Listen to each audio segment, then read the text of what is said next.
प्रिय भक्तगणों, आप सभी को मेरी राम राम। शिव ने बताया भाई का हिस्सा हड़पने वाले भाई के किस प्रकार कर्म फूट जाते हैं। तो एक छोटी सी कहानी के माध्यम से जानते हैं। कहानी को शुरू से लेकर लास्ट तक जरूर सुनिएगा, क्योंकि कहानी को अधूरा नहीं छोड़ते। तो चलिए सुनते हैं। मित्रों, एक बार माता पार्वती ने भगवान शिव से कहा, हे प्रभु, आज मेरे मन में एक प्रश्न उठ रहा है। यदि आप मेरे प्रश्न के उत्तर देकर आप मुझे संतुष्ट करेंगे तो मेरे मन को बहुत शांति मिलेगी। तब भगवान शिव कहते हैं, हे देवी, आखिर तुम्हारे मन में कौन सा प्रश्न है।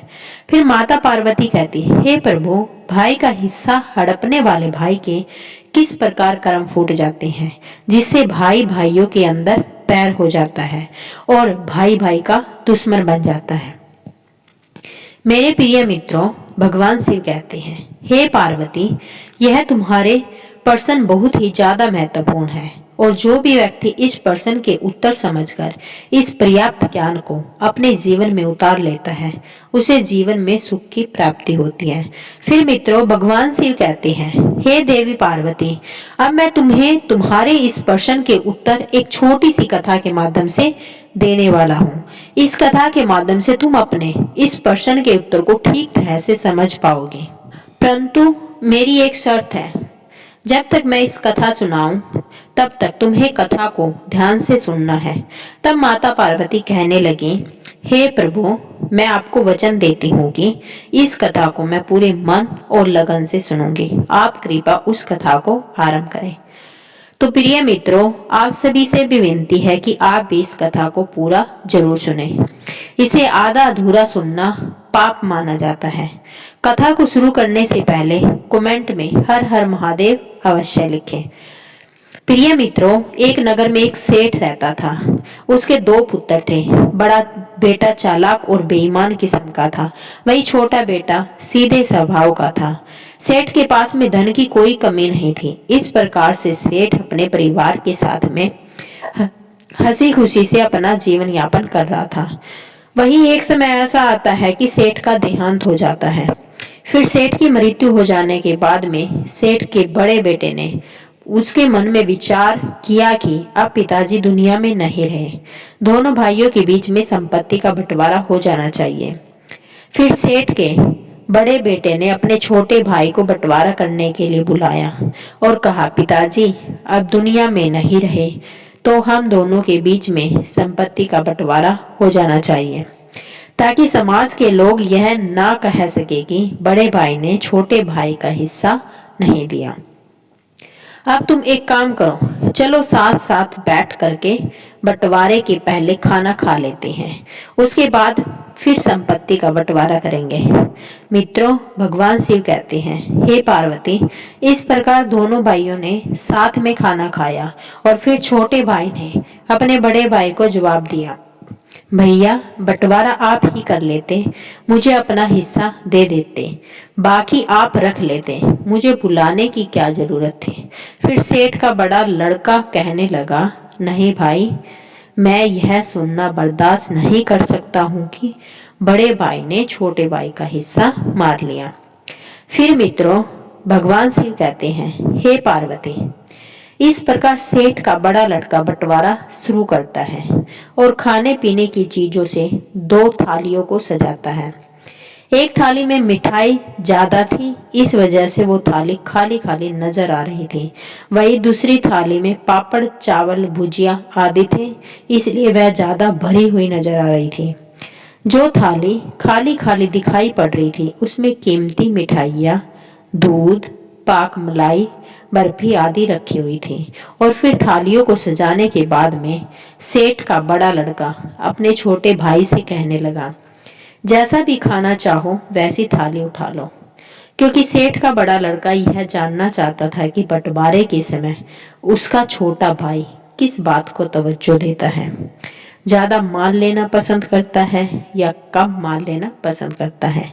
क्योंकि सेठ के छोटे लड़के को मीठा खाना कम पसंद था, इसलिए उसने पापड़, भुजिया वाली थाली उठा ली और कहा, भैया मुझे यह खाना पसंद है। और ऐसा कहते हुए छोटा भाई खाना खाने लगा। इस प्रकार सेठ का बड़ा लड़का समझ गया कि मेरे छोटे भाई को ज्यादा माल चाहिए, वो लालची है। इस कारण उसने ज्यादा खाना भरी हुई थाली ली है। अब बंटवारे में मजा आएगा। और फिर ऐसा सोचते हुए सेठ के बड़े लड़के ने बंटवारे के लिए नई तरकीब सोच ली। और फिर खाना खा करके दोनों भाई कमरे में पहुंचे और फिर बड़े भाई ने घर के सामान के दो हिस्से किए और फिर अपने छोटे भाई से कहा, इस सामान में से कौन सा सामान चाहिए। वही अपने बड़े भाई की बात को सुन करके छोटे भाई ने सामने रखे हुए सामान की ओर इशारा किया। एक तरफ घरेलू उपयोग की कीमती चीजें रखी थी और दूसरी तरफ सामान दिखने में ज्यादा लग रहा था मगर साधारण वस्तुएं थी। इस प्रकार सामान का बंटवारा देख करके सेठ के छोटे बेटे ने सोचा कि बड़े भाई के पास में ये सारी कीमती चीजें नहीं हैं, मेरे पास तो पहले से ही, मैं इनका क्या करूंगा। इसलिए सारी कीमती चीजें जो घर में उपयोग की जाती हैं भाई साहब के पास ही रहनी चाहिए, क्योंकि भाई साहब का परिवार भी बड़ा है। और ऐसा सोचते हुए सेठ के छोटे बेटे ने बड़े ढेर की ओर इशारा करके कहा, भाई मुझे यह बड़ा वाला ढेर चाहिए। फिर तो सेठ का बड़ा लड़का मुस्कुराया और कहने लगा, जैसी तेरी मर्जी। फिर यूं मत कहना कि बड़े भाई ने बंटवारा ठीक से नहीं किया। और फिर सेठ का बड़ा लड़का अपनी चतुराई पर मंद मंद मुस्कुराने लगा। वहीं सेठ का बड़ा बेटा तो यह समझ रहा था कि मैं अपने छोटे भाई की बेईमानी करके इसे पागल बना रहा हूं, क्योंकि वह जानता था कि उसे ज्यादा कीमती सामान प्राप्त हुआ है। इधर छोटा भाई इसलिए खुश था कि बड़े भाई का परिवार बड़ा है और वह अपने बड़े भाई की मदद कर रहा है। फिर भगवान शिव कहते हैं, हे पार्वती, इधर सेठ का बड़ा लड़का बंटवारे को आगे बढ़ाता है और दो पोटली बांधता है और फिर बड़े भाई ने अपने छोटे भाई से कहता है, अब इन दोनों ढेर में से तुम्हें कौन सा ढेर पसंद है, वही उठा लो। इन दोनों पोटलियों में माता जी के जेवर। वही बड़े भाई की बात को सुन करके छोटे भाई ने बारी बारी दोनों पोटली का निरीक्षण किया। उसने देखा कि एक पोटली भारी थी और दूसरी पोटली हल्की थी। फिर उसने सोचा कि बड़े भाई तो बड़े होते हैं, इसलिए उन्हें ज्यादा हिस्सा चाहिए, क्योंकि बड़े भाई का परिवार बड़ा है। और फिर ऐसा सोच करके छोटे भाई बड़े भाई से कहता है, भैया आप बड़े हैं, आपका परिवार बड़ा है, इसलिए आप बड़ी पोटली रखिए। फिर भगवान शिव कहते हैं, हे पार्वती, बड़ा भाई यह सोचता था कि हमेशा यह बड़ा वाला सामान उठाता है, इसलिए बड़े भाई ने बड़ी पोटली में हल्के फुल्के चांदी के सामान रख दिए। वहीं छोटी पोटली में कीमती जेवर रखे हुए थे। फिर जैसे ही बड़े भाई ने सोचा कि छोटी पोटली मेरे हाथ से निकलती जा रही है, तो अपने छोटे भाई से कहने लगा, नहीं नहीं भाई, तुम बड़ी पोटली लो। फिर छोटे भाई ने कहा, नहीं भाई, आप बड़े हैं, बड़ी चीज पर आपका हक बनता है। और ऐसा कहते हुए छोटे भाई ने छोटी पोटली रख ली। फिर तो ऐसा नजारा देख करके सेठ का बड़ा लड़का चकित रह गया, क्योंकि उसने बड़ी पोटली में चांदी के जेवरात रखे थे और छोटी पोटली में सोने के जेवर रखे थे, क्योंकि वह जानता था कि छोटा भाई लालच में आकर के बड़ी पोटली उठाएगा, जिसमें उसके पास में चांदी के जेवरात चले जाएंगे और सोने के जेवरात उसके पास आ जाएंगे। मगर यहाँ पर सब के सब उल्टा हो गया। फिर मित्रों, भगवान शिव कहते हैं, हे पार्वती, इस पर सेठ के बड़े लड़के ने अपने छोटे भाई से कहा, इस बार तू बंटवारा करना, नहीं तो लोग कहेंगे कि बड़े भाई ने बंटवारा करके छोटे भाई को ठग लिया।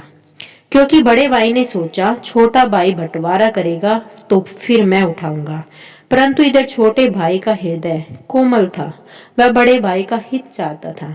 क्योंकि बड़े भाई के बच्चे ज्यादा थे, इसलिए छोटा भाई चाहता था कि जमीन का ज्यादा हिस्सा बड़े भाई साहब को मिले। इसलिए वो अपने बड़े भाई को अपने पैतृक घर पर ले गया और अपने बड़े भाई से कहा, भाई यह अपना पैतृक मकान है, पिताजी ने आपके जाने के बाद में इसे बनाया था। फिर तो सेठ के बड़े लड़के ने देखा कि एक और दो मकान और 3 मंजिल भवन खड़ा है। वहीं दूसरी ओर एक दुकान के पास से अंदर जाने का गेट है। यानी कि एक ओर तो भवन मंजिल भवन के साथ दो दुकानें बनी हुई हैं, वहीं दूसरी ओर एक दुकान और पीछे जाने का गेट है। मित्रों, फिर भगवान शिव कहते हैं, हे पार्वती, बड़ा भाई नहीं चाहता था कि जेवरात की तरह वह ठगा जाए, इसलिए उसने छोटे भाई से कहा, तुम ही बताओ मुझे कौन सा हिस्सा लेना चाहिए। फिर तो छोटा भाई कहने लगा, भाई साहब, मेरी राय में आप दूसरा हिस्सा ले लीजिए। वहीं छोटे भाई की बात को सुन बड़ा भाई सोचने लगता है, यह तो छोटा भाई होकर भी बड़े भाई को ठगना चाहता है, स्वयं तो बहुमंजिल मकान और दो दुकान हड़पना चाहता है। ऐसा सोचते हुए बड़े भाई ने छोटे भाई से कहा, मेरा परिवार बड़ा है, इसलिए मैं चाहता हूँ कि यह बहुमंजिल मकान वाला हिस्सा मैं ले लूं। इस प्रकार बड़े भाई की बात को सुन करके छोटे भाई ने कहा, भैया, आप हिस्सा लेने से पहले एक बार दूसरा हिस्सा देख ले, क्योंकि छोटा भाई मन में सोच रहा था कि बड़े भाई को ज्यादा हिस्सा मिले, क्योंकि दूसरे हिस्से के अंदर 8 मकान और लंबा चौड़ा खेत था, साथ ही बहुत सारे मवेशी भी थे, इसलिए बड़े भाई के परिवार का गुजारा अच्छे से हो जाएगा और मुझे भी बड़े भाई की सहायता करने का मौका मिल जाएगा। बस यही सोच करके छोटा भाई अपने बड़े भाई से कहता है कि भाई, एक बार चल करके दूसरा हिस्सा देख लो, फिर निर्णय लेना तुम्हें कौन सा हिस्सा लेना है। फिर मित्रों, भगवान शिव कहते हैं, हे पार्वती, जो भाई बेईमान होता है और भाई के प्रति नीयत साफ नहीं रखता है, ईश्वर उसकी बुद्धि का हरण कर लेते हैं। और फिर सेठ के बड़े लड़के की बुद्धि खराब हो गई और वह सोचने लगा कि छोटा भाई उसे ठगना चाहता है, इसलिए बड़े भाई ने कहा, मुझे कुछ नहीं देखना है, यह दूसरा हिस्सा तेरा रहा और पहला हिस्सा मेरे पास रहेगा। वही छोटे भाई ने कहा, भैया, एक बार और सोच लो और देख लो, फिर मत कहना यह क्या हुआ, आपको ज्यादा हिस्सा चाहिए, इसलिए आप यह दूसरा हिस्सा ले ले। वही बड़े भाई की बुद्धि काम नहीं कर रही थी। वो जानता था कि खाली जमीन के ज्यादा हिस्से से उसका यह बहुमंजिला मकान अच्छा है, इसलिए उसने छोटे भाई की बात नहीं मानी और सभी पंचों के सामने अपने अपने हिस्से का बंटवारा लिख लिया।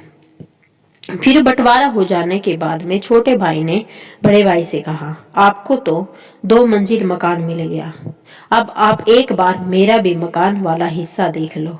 और फिर ऐसा कह करके छोटा भाई बड़े भाई को अपना हिस्सा दिखाने के लिए दुकान के पास वाले गेट से अंदर आया। आगे छोटा भाई था, पीछे पीछे बड़ा भाई चल रहा था। फिर जैसे ही बड़ा भाई गेट के अंदर गया, उसे गेट के पीछे लंबा चौड़ा खेत नजर आया। सामने की तरफ 8 भवन बने हुए थे, कई मवेशी भी चल रहे थे। फिर तो ऐसा नजारा देख करके बड़ा भाई दंग रह गया और अपने छोटे भाई से कहने लगा, यह हिस्सा पिताजी ने कब खरीदा था। तब छोटा भाई कहने लगा, भैया, आपके जाने के बाद में पिताजी ने इसे खरीदा था, इसलिए तो मैं आपसे बार बार कह रहा था कि आप बड़े हैं, आपको बड़ा हिस्सा चाहिए, मगर आप नहीं माने। फिर मित्रों, भगवान शिव कहते, हे पार्वती, आखिरकार बड़ा भाई क्या कर सकता था, क्योंकि बंटवारा तो हो चुका था। और फिर छोटे भाई के मेहर को देख करके बड़े भाई को एकदम से दिल का दौरा पड़ता है और उसकी मृत्यु हो जाती है। इसलिए कभी भी भाई के हिस्से की बेईमानी नहीं करनी चाहिए, और जो भाई भाई के हिस्से की बेईमानी करते हैं उनकी हालत सेठ के बड़े बेटे की तरह ही होती है। मित्रों, किसी ने सच कहा है, बाप बड़ा न भैया, सबसे बड़ा रुपया। यह आज से नहीं, यह कहावत तो पहले से ही चली आ रही है। इसलिए मित्रों, भाई से हमेशा प्यार करना चाहिए, क्योंकि भाई जैसी चीज दुनिया में दूसरी कोई नहीं है। कहते हैं ना, जिस घर में भाई भाई का प्यार बना रहता है वह घर स्वर्ग बन जाता है।